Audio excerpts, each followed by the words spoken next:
When I was a little girl, my only purpose was to daydream. I'd walk circles around the playground,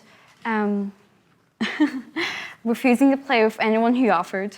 I would count the minutes down until I got time to myself to daydream. Adults would always express concern about my isolation, but I never understood why. I couldn't imagine a world any different. I've been diagnosed with autism a couple of years now, and it's shaped how I view this experience. The more I research about this condition, that's of course, why didn't I think of that? However, I've always been in denial about the fact that I do have autism, but why?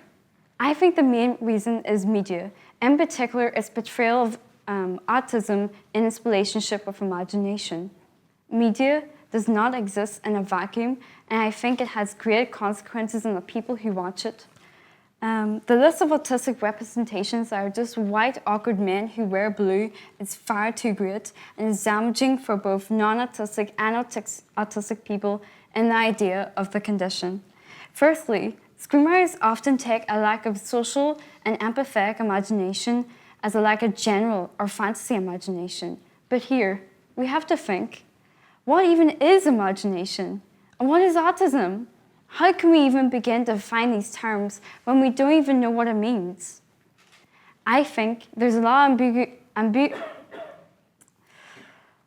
I think that autism is a broad range of conditions characterized by challenges, and every single person experiences this differently, and there's no set definition for every autistic person and how they process different ideas. This goes the same with imagination. I think that's a spectrum for it too. Every person, even if they're autistic or not, has a different relationship with different types of imagination. There's social imagination, which is having difficulty with the theory of the mind, which is interpreting other people's thoughts, behaviors, and actions. Imaginative fantasy was being able to generate ideas from scratch, and empathetic imagination, being able to put yourself in other people's shoes. To bring back to my visual point, it is evident with the saturation of the same autistic tropes that screenwriters often look at the surface of an autistic person and their struggles from a non-autistic person's perspective. This is shown with the same white, awkwardly social man babies who are geniuses in math or science, like in The Good Doctor, Atypical, A Brilliant Mind, Adam, and Rain Man.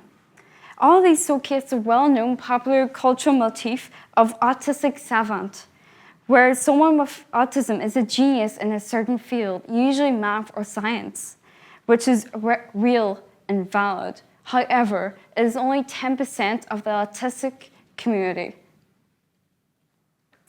Combined with this, screenwriters try to balance the flaws by having the character irritatingly lack empathetic imagination, which is ironic because most autistic people struggle with overwhelming empathy and how to communicate this to other people. Therefore, it's clear again that screenwriters often look at the surface and cannot see how complex autistic people are. I mean, look at Sheldon from The Big Bang Theory. He is the definition of the autistic stereotype, a white man child who's a super genius at math and science, as the show focuses on how much of an inconvenience he is to others rather than the struggle that is going on within. However, what is so funny about this is that the idea that he has autism is not even considered in the show. And the stereotype he so strictly follows is so prominent that ambiguous disorder has been created, where someone has been coded as autistic, but they have not been outrightly diagnosed. But what really is wrong with representation, you may ask? However, it is not diverse, and it lacks imagination of trying to present different experiences of autism, which can be ultimately harmful.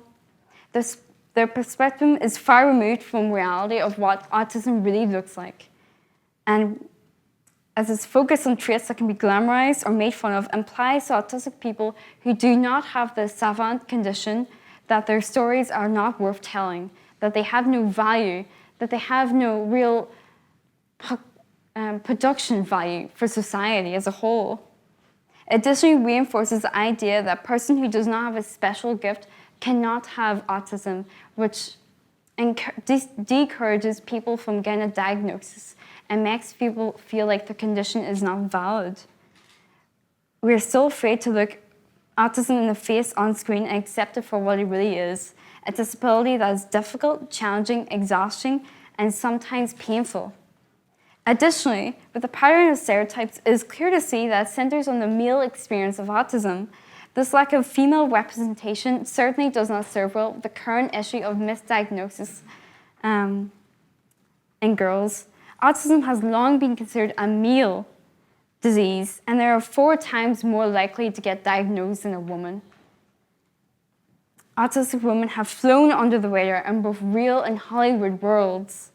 This issue stems from how women tend to mask more and may experience autism differently, not following the classic idea of autism with its lack of social and empathetic imagination, the male model of autism. This is due to how women tend to mask more. If you don't know what masking is, it's when autistic people hide their behaviors that make them different by analyzing and copying other people. In fact, research has found that women with autism often show more of a social interest, a heightened emotional awareness, and are better at making friends than men. The focus on men diminishes an opportunity to promote awareness about women with autism, which thus causes women to mask more since they do not have a relatable role model to help them understand themselves better. This has negative ramifications on their mental health, as masking often leads to depression, anxiety, and a loss of self-confidence. This stereotype interacts with the incredibly damaging idea that autism can be cured that is both present for men and women in the media, which media often portrays as motivating. This has been cemented into the narrative of autism in television since 1969 with Change of Habit. The positive tone it takes on is insulting, as it implies that autism needs to be fixed instead of embracing their flaws.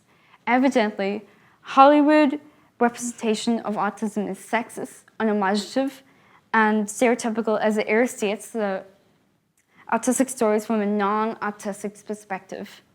With this key issue, only autistic people can truly shape the narrative of how our stories are portrayed. I mean, look at Abbott from Community. When the creator was researching how to appropriately write him as autistic, Harmon realized that many of the symptoms matched his own personality and went on to get a diagnosis for autism. The future of media representation is in our hands and will influence generations to come. We must take action.